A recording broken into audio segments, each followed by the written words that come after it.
Hi guys. So, ayun na nga. Umuubo pa rin tayo.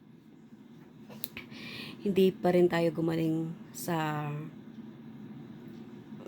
prescription kasi kulang daw. So, itatry natin ngayon. Merong nagpaabot ng ng bagong gamot. Merong nag-prescribe ng bagong gamot sa akin. Let's see kung gagaling. Itapal daw ito. Sa noo.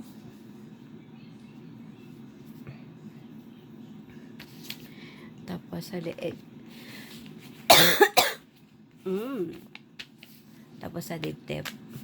Uy. I think I feel a little bit better. Pero mukhang hindi pa rin siya enough. Mukhang bakati pa rin. No? Hindi siya ganun ka-effective.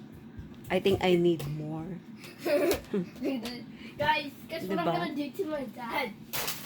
Tell them, Mama. So, ayun na nga. Mom, Let's tell see. them what prank I'm gonna do to my dad. This is my nurse for today. Yes, Kelly but- Boom. That's my mom. Tell me what, Uy! Mama. Tell me what prank I'm gonna do to my dad. What prank? It's about the Oreos in the olden days. What the kids used to do to your dad and the parents. Can you kiss mama? I think that's the best, There. that's the best gamot that I need. Not this. Ah! Aray ko! Kiss and hug mama. Baby! Yeah, I know. Ah, sabi niya.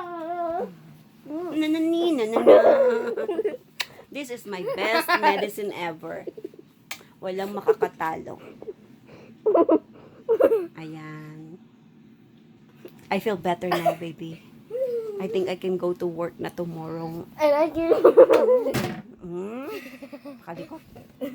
Okay, thank Mama, you guys. guess what prank I'm Bye. gonna... Mama, tell them. Wait! Yeah, next